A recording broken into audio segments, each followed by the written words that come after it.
টানা 2 ম্যাচ হেরে টনক নড়ল শাহরুখ খানের। মোস্তাফিজুর রহমানকে বাদ দিয়ে কঠিন বিপদে কলকাতা। দলের বোলিং লাইন আপ শক্তিশালী করতে মোস্তাফিজের পরিবর্তে তাসকিন আহমেদকে 12 কোটি টাকায় সরাসরি চুক্তিতে দলে ফেরালো কলকাতা নাইট রাইডার্স।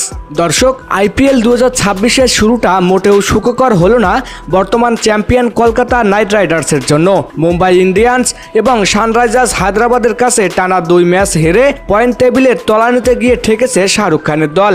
বিশেষ করে বোলিং লাইন আপের কঙ্কালসার অবস্থা কপালের চিন্তার ভাঁজ ফেলেছে কেকেআর ম্যানেজমেন্টের। এবারের নিলামে বড় চমক ছিল 9 কোটি 20 লাখ টাকায় মোস্তাফিজুর রহমানকে দলে নেওয়া, কিন্তু আসর শুরুর আগেই ভিসা জটিলতা আর বিসিসিআই এর বিশেষ নির্দেশনায় ছিটকে যান কাটার মাস্টার।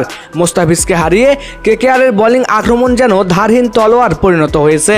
ইডেন গার্ডেন্সে হায়দ্রাবাদের বিরুদ্ধে 226 রান হজম করার পর টনক নড়েছে খোদ মালিক শাহরুখ খানের।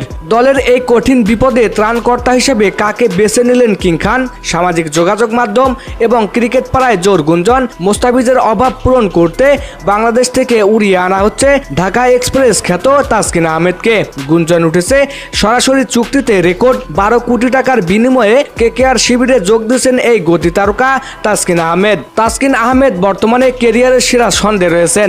আন্তর্জাতিক ক্রিকেট ও বিপিএল এ নিয়মিত ঘন্টায় 145 কিলোমিটারের বেশি গতিতে বল করছেন তিনি। বিশেষ করে তার বাউন্সার ও আউটসুইঙ্গার কেকেআরের ডেথ ওভারের দুশ্চিন্তা কমাতে পারে বলে মনে করেছেন বিশেষজ্ঞরা। যদিও আইপিএল এর নিলাম পরবর্তী সরাসরি চুক্তির নিয়ম নিয়ে কিছু আইনি জটিলতা রয়েছে, তবে শোনা যাচ্ছে কেকেআর বোর্ড বিশেষ প্রক্রিয়ায় তাকে স্কোয়াডে অন্তর্ভুক্ত করতে মরিয়া হয়ে পড়েছে।